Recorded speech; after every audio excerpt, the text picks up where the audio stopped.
Hello everyone, कैसे हैं आप सभी लोग। आई होप आप सभी खुश होंगे, स्वस्थ होंगे और अपनी ज़िंदगी को एक बेहतर तरीके से जी रहे होंगे गाइस। तो आज की जो रीडिंग है, आज की रीडिंग है कन्या राशि वालों के लिए।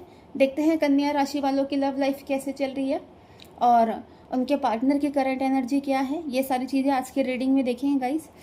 इस रीडिंग को आप चंद्र राशि, लगन राशि के अकॉर्डिंग भी देख सकते हैं। अगर आप इस रीडिंग से कनेक्ट कर पाते हैं तो प्लीज़ कमेंट बॉक्स में जाके रीडिंग को क्लेम ज़रूर करिएगा गाइस। चलिए स्टार्ट करते हैं आज की रीडिंग को। देखते हैं कन्या राशि वालों की लव लाइफ कैसी है गाइस। जब तक कार्ड शफल कर रही हूँ, आप अपने पार्टनर का या अपने इष्ट देवी देवता का नाम लीजिए, है ना।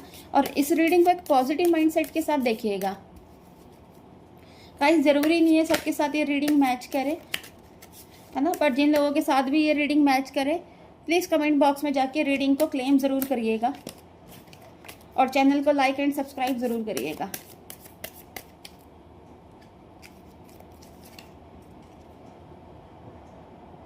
सिक्स ऑफ पेंटिकल्स,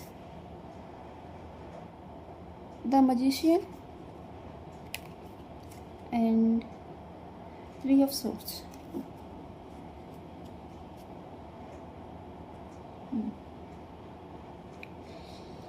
गाइस ऐसा लग रहा है आपके जो भी मतलब क्या कहते हैं, पैसों को लेकर जो भी चीज़ें थी, है ना, पास्ट में अगर आपका अगर लगता है कि पैसों को लेकर चीज़ें खराब थी, वो सही होती हुई दिख रही हैं सारी चीज़ें आपकी लाइफ में। पर कहीं ना कहीं ऐसा लग रहा है कि जैसे कि आपके अंदर ना थोड़ी सी चालाकी आ गई है ना। अब आप मतलब एक काम होता है कि आप सीधे तरीके से भी काम कर सकते हैं, लेकिन नहीं, अगर आपके दिमाग में अगर थोड़ी सी चीज़ों को लेकर गलत आ रहा है ना, तो वो चीज़ें फिर सक्सेसफुल नहीं होंगी। आपको एक सीधे तरीके से काम करना होगा। ये चालाकियाँ करना, ये सारी चीज़ें नहीं करना। अगर ये सारी चीज़ें करेंगे ना तो आपके जो काम है ना वो सक्सेसफुल नहीं होंगे। जिस तरीके से एक बच्चा होता है ना, उसका जो एक हार्ट होता है बहुत ज़्यादा प्योर होता है ना, एक प्योर तरीके से चीज़ों को देखता है, करता, उसी तरीके से आपको ये सारी चीज़ें करनी है। तभी जाके आप चीज़ों में सक्सेसफुल होंगे और आपकी जो फाइनेंशियल इशू है वो तभी सही होंगे। अदरवाइज नहीं तो आप उन्हीं चीज़ों में स्ट्रक रहेंगे पूरी तरीके से। और जहाँ तक आपका ऐसा लग रहा है कि आपकी जो लव लाइफ है उस चीज़ को लेकर भी गाइस ऐसा लग रहा है कि आपने अपने जो पार्टनर को जो प्यार दिया है ना, मतलब वो भी एक तरह से कहते हैं ना, हद से ज़्यादा सब कुछ दे दिया आपने, मतलब आपने उनको टॉप पे रखा है हमेशा। बट यही है कि कई बार ऐसा होता है ना कि हम चीज़ों के लिए कई बार ओवर प्रोटेक्टिव होते हैं, बहुत ज़्यादा चीज़ों को मतलब किसी को दे देते हैं तो उस इंसान को उसकी कदर नहीं होती।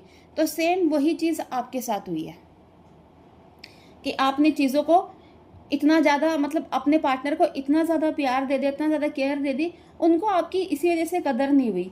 कहीं ना कहीं ये गलती आपकी भी है गाइस, है ना। जो चीज़ें जैसी हैं उनको आपको वैसे ही देखना है, वैसे ही उन चीज़ों को अपने ऊपर लेनी है। ऐसे नहीं है कि अपने दिमाग में कुछ भी उन चीज़ों को लेकर सोचना और तोड़ मरोड़ कर उन चीज़ों को अप्लाई करना नहीं। अगर ये चीज़ें आप अब करते भी थे ना तो इन्हीं वजह से आप फंसते गए हो। क्योंकि पास्ट में अगर आपने ये चीज़ें देखी भी होंगी, अगर आप कितनी भी मेहनत कर रहे थे, है ना, पैसों को लेकर चालाकियाँ कर रहे थे, है ना, पर वो क्या हो रहा था, वो सक्सेसफुल नहीं हो रही थी। अगर आज भी यही सारी चीज़ें रहेंगी तो काम गाइस आप लोगों को ख़राब होते हुए ही दिखेगा फिर। इसलिए चीज़ों को लेकर चालाकियाँ ना करें, ओवर प्रोटेक्टिव ना हो, जो जैसा है उसको वैसे ही रहने दीजिए, है ना। अपने एक कहते हैं सच्चे दिल से, एक बच्चे वाले दिल की तरह सोचें और उसी तरीके से चीज़ों को करें। देखिए आपके जो पार्टनर हैं आपके साथ वो कनेक्ट होना चाहते थे, है ना, कनेक्शन था पास्ट में भी उनके साथ और अच्छा कनेक्शन था। बट यही था, अगर उन्होंने भी आपको अगर छोड़ा है ना, थर्ड पार्टी तो आपके लोगों के बीच में है, ये कंफर्म है। पर अगर उन्होंने आपको छोड़ा तो पैसों के लिए छोड़ा, और किसी थर्ड पर्सन के पास गए हैं तो वो भी पैसों के लिए ही गए हैं कि उनके पास पैसा था। तो ये सारी चीज़ें हैं। कहीं ना कहीं ये भी दिख रहा है गाइस, जो मतलब आपने ये जो चालाकियाँ करी हैं, ये सारी चीज़ें करी हैं ना, पैसों को लेकर या चीज़ों को लेकर ओवर प्रोटेक्टिव हुए हो, कहीं ना कहीं ऐसा लग रहा है कि आपका ना ये बैड कर्मा भी था, है ना। कि ज़रूरी नहीं होती कि आपके काम में कोई नज़र लगाए, है ना, कोई ब्लैक मैजिक करे तभी आपके काम में रुकावट आई या नेगेटिविटी आएगी। कई बार हम अपने हाथों से भी अपनी चीज़ों को पूरी तरीके से ख़राब कर देते हैं। तो वो एक कारण था। आपके इसमें कोई ऐसा नहीं है कि आपकी किसी ने कोई क्या कहते हैं बैड नज़र रखी हो आपके काम को लेकर। बस यही था कि आप अपनी चीज़ों को बैलेंस नहीं कर पाए, है ना। बैलेंस ना होने की वजह से आपकी जो चीज़ें हैं ख़राब हो गई है। बट कहीं ना कहीं अब ये चीज़ें ठीक होती हुई दिख रही है ना। आपके अंदर एक स्टेबिलिटी आती हुई दिख रही है, एक बैलेंस आता हुआ दिख रहा है ना।